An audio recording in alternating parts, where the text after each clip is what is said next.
नमस्कार। ज्योतिष की रहस्यमयी दुनिया में आपका स्वागत है। आज हम बात करने वाले हैं एक ऐसे ग्रह की जिसका नाम सुनते ही अच्छों के पसीने छूट जाते हैं। जी हाँ, शनि। और इस पूरी चर्चा का जो आधार है वो है शनि के प्रभाव और उपायों पर लिखा ये खास हिंदी ग्रंथ। तो चलिए इसके पन्ने पलटते हैं। वैदिक ज्योतिष में पता है, एक ग्रह को सबसे बड़ा जज, कर्मों का स्वामी कहा जाता है। एक ऐसा ग्रह जिसके बारे में कहते हैं कि वो जिंदगी के सबसे कड़े इम्तिहान लेता है। कोई अंदाजा है हम किसकी बात कर रहे हैं? बिल्कुल सही, हम बात कर रहे हैं शनि की। जी हाँ, हमारे सोलर सिस्टम का प्लैनेट सैटर्न। तो सवाल ये है कि शनि को इतना खास, इतना महत्वपूर्ण क्यों माना जाता है? देखिए, वैदिक ज्योतिष में शनि को कर्म का जज माना गया है। मतलब वो हमारे अच्छे बुरे कर्मों का पूरा हिसाब किताब रखते हैं और फिर उसी के बेसिस पर हमें उसका फल देते हैं। और इस किताब की सबसे बड़ी बात यही है, ये बताती है कि शनि का काम सिर्फ सजा देना नहीं है। नहीं, वो तो हमें अनुशासन मतलब डिसिप्लिन और खुद के अंदर झांकने का मौका देते हैं। कह सकते हैं कि वो एक बहुत ही स्ट्रिक्ट टीचर की तरह है। अच्छा, अब शनि के असर को अगर ठीक से समझना है ना, तो पहले हमें वो मैप समझना होगा जिस पे ये सब कुछ देखा जाता है। और वो मैप है हमारी जन्म कुंडली। अब देखिए, किसी भी कुंडली के दो मेन पिलर होते हैं, राशि और भाव।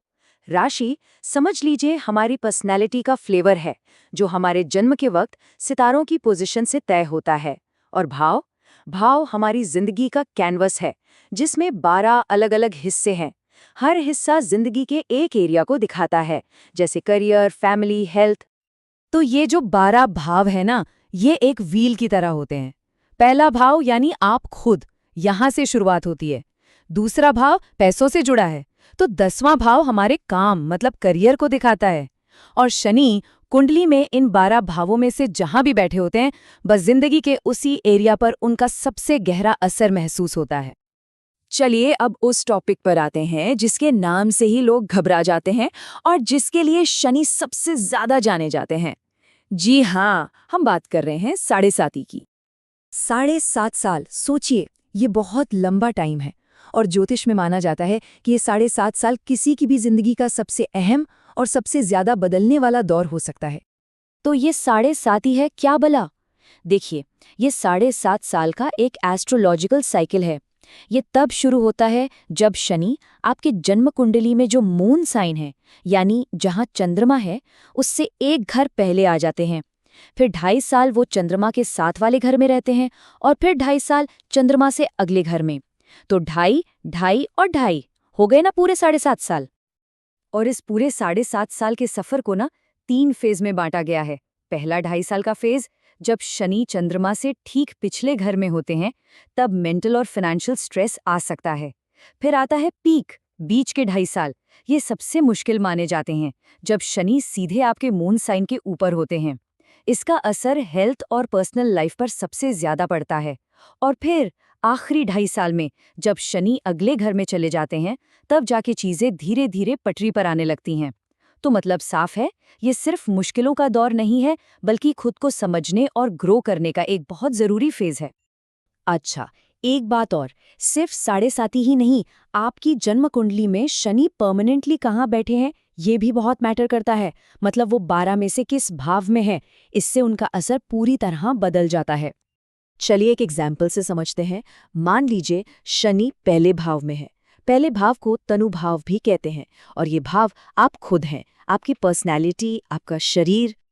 तो अगर किसी के पहले घर में शनि है, तो इस ग्रंथ के हिसाब से वो इंसान काफी सीरियस और डिसिप्लिन्ड नेचर का हो सकता है। हाँ, ये भी हो सकता है कि उनके कामों में थोड़ी देरी हो, रुकावटें आएं, पर यही शनि उन्हें पेशेंस और हिम्मत का वो सबक सिखाते हैं जो कोई और नहीं सिखा सकता। अब जरा इसकी तुलना करते हैं 10वें भाव से। 10वां भाव यानी कर्म भाव। जैसा कि नाम से ही जाहिर है, ये घर करियर, प्रोफेशन और समाज में आपकी इज्जत से जुड़ा है। और 10वें घर में बैठे शनि को बहुत पावरफुल माना जाता है। ये इंसान को करियर में जबरदस्त ऊंचाइयों तक ले जा सकते हैं। लेकिन हाँ, एक शर्त है, हार्डवर्क और लगन। यहाँ किस्मत का कोई खेल नहीं है।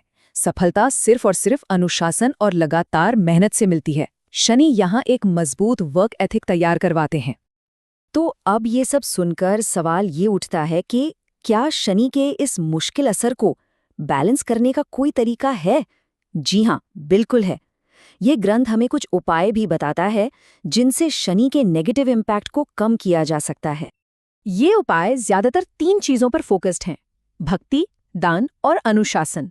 जैसे शनि मंत्रों का जाप करना या फिर हर शनिवार को किसी जरूरतमंद को तेल या काले कपड़े जैसी चीजें दान करना, और साथ ही कुछ छोटे-मोटे नियमों को मानना। इन सब का मकसद असल में सिर्फ एक है: विनम्रता दिखाना और शनि के प्रति सम्मान जताना। तो इस पूरी बातचीत के बाद एक बात तो साफ है, हमें शनि को एक डराने वाली ताकत की तरह नहीं, बल्कि एक पावरफुल टीचर की तरह देखना चाहिए।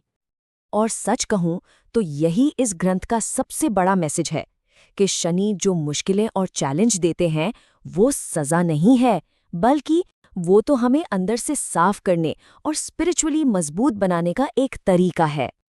तो निचोड़ ये है कि शनि वो कॉस्मिक टीचर हैं जिनके लेसन्स मुश्किल तो होते हैं, पर उनका मकसद हमारे कैरेक्टर को स्ट्रांग बनाना और हमारे कर्मों के खाते को क्लियर करना है। और आखिर में ये सब हमें एक बहुत गहरे सवाल पर लाकर छोड़ देता है कि क्या ज्योतिष जैसे सिस्टम वाकई हमारे भाग्य का कोई लिखा हुआ मैप है, या फिर ये जिंदगी की मुश्किलों और उतार चढ़ाव में एक मतलब ढूंढने का हमारा अपना तरीका है? शायद इस सवाल का जवाब हर किसी के लिए अलग अलग है।